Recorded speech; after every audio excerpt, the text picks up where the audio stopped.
Doctor वज़ीर-ए-आज़म शहबाज शरीफ साहब भी अपना 4 मुल्की दौरा मुकम्मल करके जो है पाकिस्तान वापस आ गए हैं। अब देखिए बजट के हवाले से यहाँ पे अब ज़ाहिर बहस शुरू होगी और दूसरे इश्यूज़ हैं, जो पॉलिटिकल इश्यूज़ हैं कि खान साहब का और तहरीक इंसाफ के साथ मामला किस तरह आगे बढ़ते हैं। लेकिन ये मैं आपको बताऊं कि जो रशिया की तरफ अभी आते हैं थोड़ी देर में और उस बात पे करते हैं, लेकिन जो वित्कोफ का जो स्टीव वित्कोफ का जो माहिदा है उस पर ज़रा नज़र डाल लें। और इस माहिदे के बारे में जो है वो ये बात कही जा रही है कि जो इसराइल 44 स्लाइड अगर दिखाएं, Netanyahu to hostage family Israel accepts Witkoff plan. अच्छा, और ये जो है ये इसको हमास की तरफ से भी कुछ रिजर्वेशंस के साथ इसको ओके कर दिया गया है। अच्छा, इसको ज़रा देखें, अगर हम पढ़ें इसको, ये framework for negotiations negotiating agreement to permanent cease fire. तो ये जो है ये इसकी ड्यूरेशन जो है इसकी ड्यूरेशन जो है वो 60 डेज़, और उसके बाद जो है वो प्रेसिडेंट ट्रंप ने जो है वो 60 डेज़ प्रेसिडेंट ट्रंप गारंटी दे रहे हैं, ठीक है, कि सीज़ फायर पे इसराइल रहेगा। अच्छा, 60 दिन के लिए, ये तो ड्यूरेशन हो गई। होस्टेजेस में 10 इसराइली लाइव होस्टेजेस और जो जिंदा हैं, और 18 उनकी जो हैं वो मैयत हैं। अच्छा, 58 उनके पास पहले दिन, और 7 जो हैं half of the living and disease hostages, 5 living and 9 will be release on day 1, और ये बाकी। अच्छा, जो थर्ड है इसकी वो इम्पोर्टेंट है। एड जो है वो फौरी तौर पे शुरू हो जाएगी, जैसे हमास एग्री करेगा, हमास एग्री कर चुका है इस पर गालिबन, और उसमें जो यूनाइटेड नेशंस और हिलाल अहमर, अगर इसको थर्ड को देखें तो इसमें आ रहा है चैनल्स जो हैं इंक्लूड यूनाइटेड नेशंस और रेड क्रिसेंट। वो गज़ा फाउंडेशन को हटा दिया गया इसमें से, उसका नाम हटा दिया गया और वो होगी भी नहीं। अच्छा, फोर्थ पे अगर चले जाएँ तो एक्टिविटीज़ इसमें ये होंगी कि सीज़ फायर के दरमियान एरियल मूवमेंट कम होती जाएगी। गज़ा में 10 आवर तक, वो 10 घंटों तक जो है वो सर्वेलेंस रहेगी, 12 घंटे जो है वो, ये सीज़ फायर होना है ना, ये परमानेंट इसमें नहीं है। अभी आगे चलते हैं इस पर ज़रा।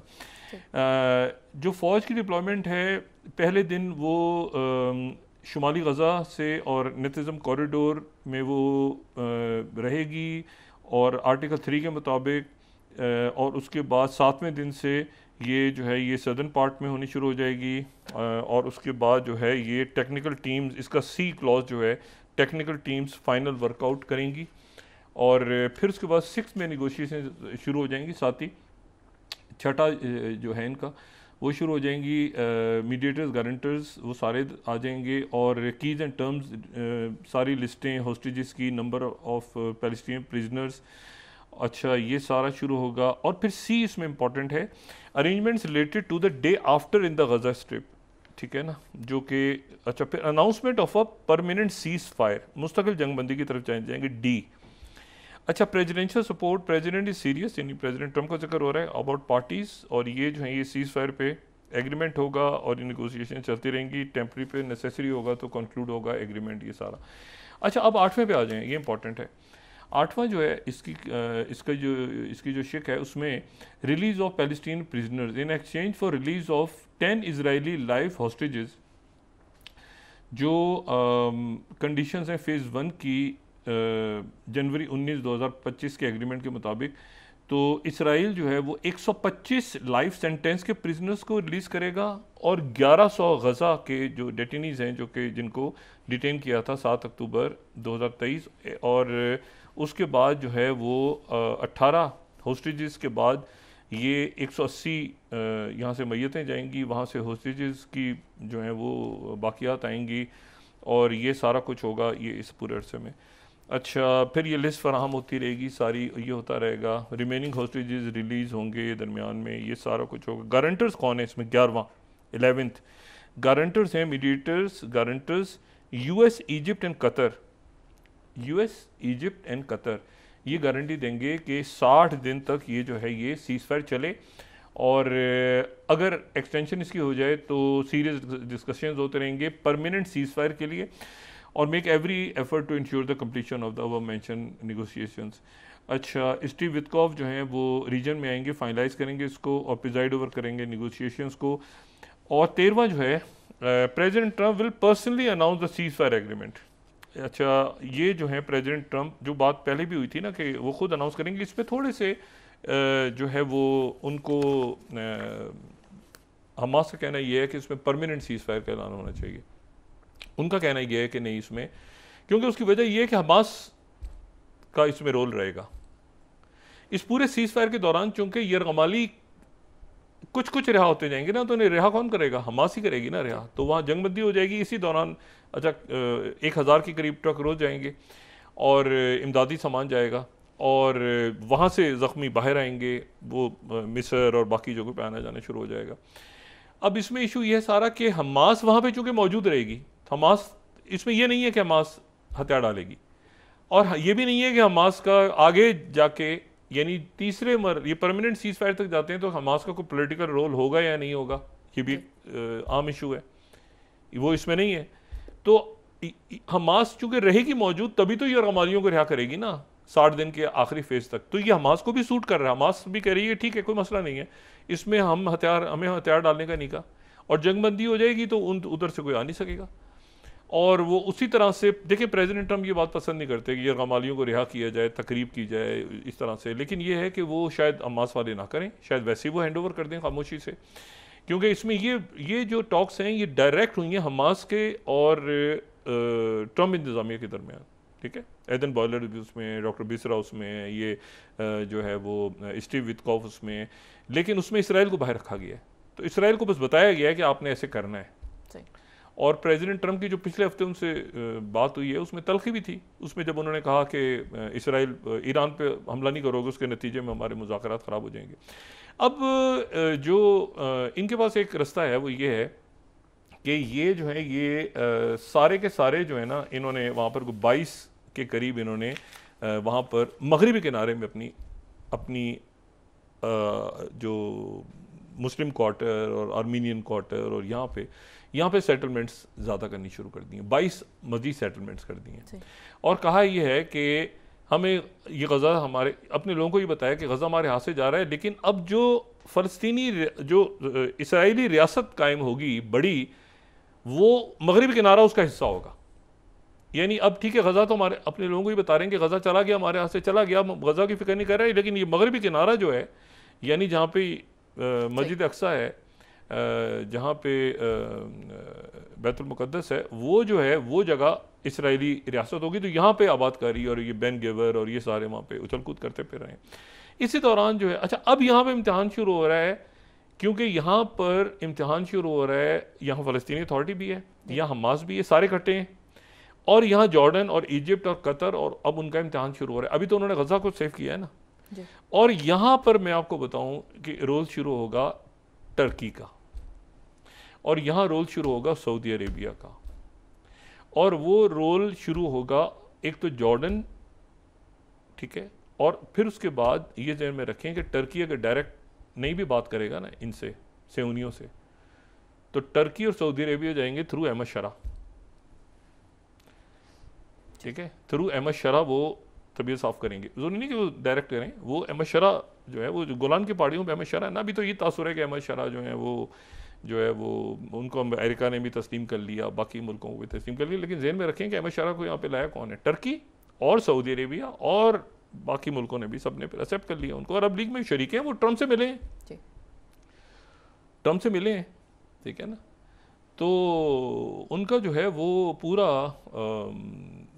तो अहमद शरा को कहेंगे, अहमद शरा ये संभालेंगे इस पूरे इलाके में, ठीक है, जॉर्डन और ये सारा, तो सीरिया पूरी अपनी फोर्सेज लेके इनकी तबीयत साफ़ करेगा, लेकिन पहले मरहले पे ये वहाँ पर। अच्छा, दूसरी जो बात है वो ये कि प्रेसिडेंट ट्रंप को बता दिया गया है कि ये प्यूटिन पे ये अटैक हुआ है, और ये अटैक जो है अब वो प्यूटिन तो क्या मेरा दोस्त, मेरे यार पे हमला हुआ है, मुझे छठे दिन पता चल रहा है कि मुस्लिम मार रहा था वहाँ पे लोगों को।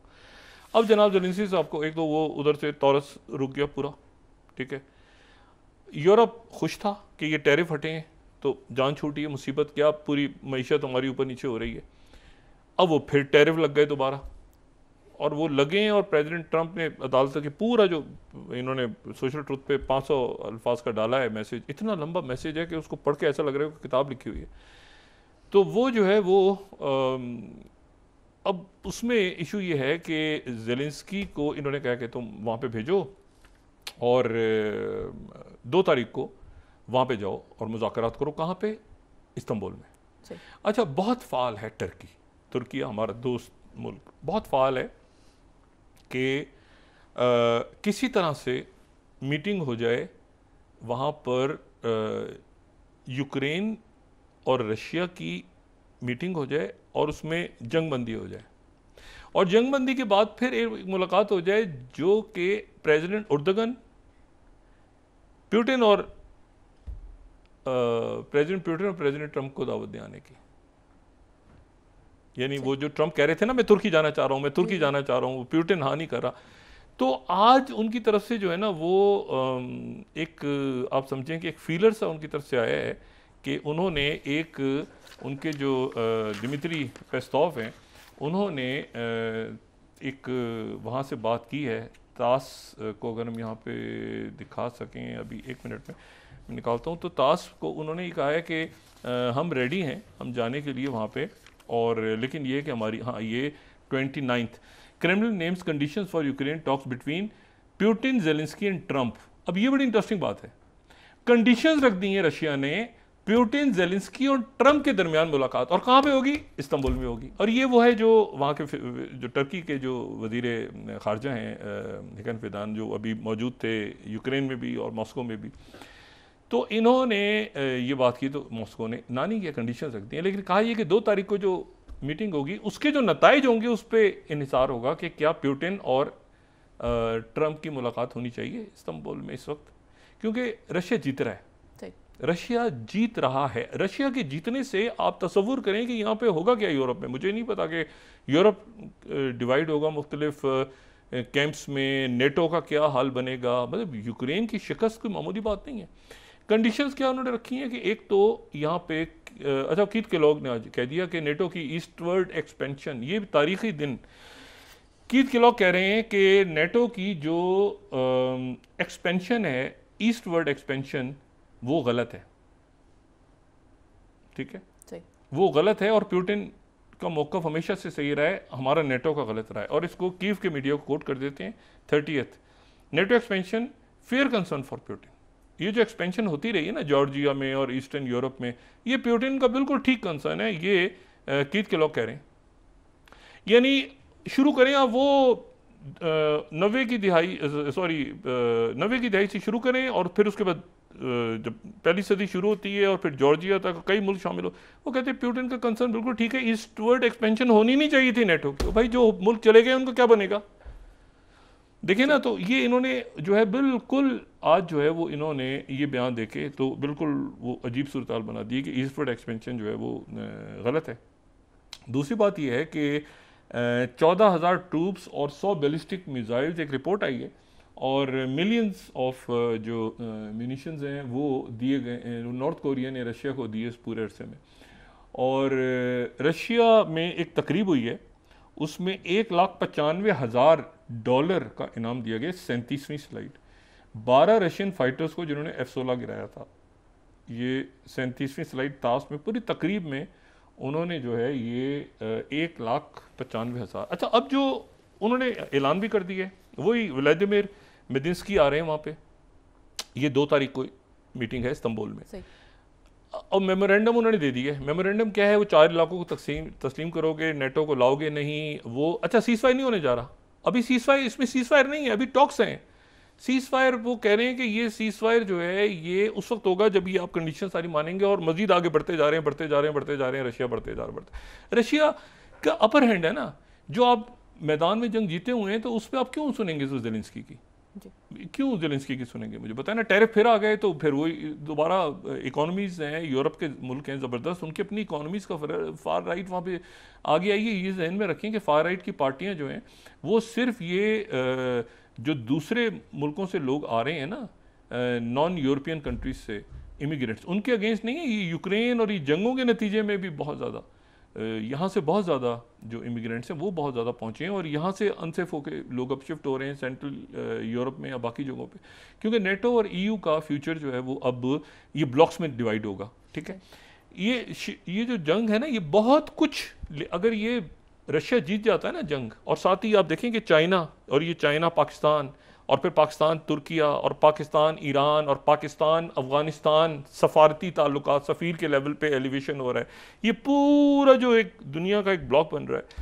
तो इसमें आप देखें कि कितना कलीदी रोल है पाकिस्तान का, और पाकिस्तान एक फातह बन के उभरा है। ये टेक्नोलॉजी सारी उन्होंने ऐसी तैसी फिर दी है उनके, और बात ही नहीं कर रहे अभी तक। राफेल तैयारी किधर गए, सारा दुनिया कह रही है, तो उनके खुद बीजेपी के लीडर्स और सारे, तो शिकस्त फाश हुई है, बहुत बुरी शिकस्त हुई है, और आगे जाके मजीद होगी अगर वो दोबारा कोई कोशिश करते हैं, लेकिन वो करेंगे नहीं। प्रेसिडेंट ट्रंप, मैंने कहा ना, नेतन्याहू, ज़ेलेंस्की, मोदी एक ही थ्रो अंडर द बस वाले हैं। तो अब मसला ये है कि वो वहाँ पर दिमित्री पेस्कोव ने जो ऐलान किया है, उन्होंने कहा कि ये शराइत हैं जिसके ऊपर पुतिन ट्रंप की मुलाकात हो सकती है ज़ेलेंस्की से तुर्की के अंदर। ट्रंप बेताब है पुतिन से मिलने के लिए, बेताब है पुतिन से मिलने के लिए, और शी जिनपिंग से मिलने के लिए भी। लेकिन शी जिनपिंग के साथ तो अब चाइना तो बात ही नहीं कर रहा ना। ये जहन में रखें, ट्रंप ने एक आदमी को बुलाया था अपनी इनॉग्रल में, उसका नाम शी जिनपिंग था, जिसने ना कर दिया था। बाकी लोग तो वगैरह वगैरह वगैरह वगैरह थे ना सारे।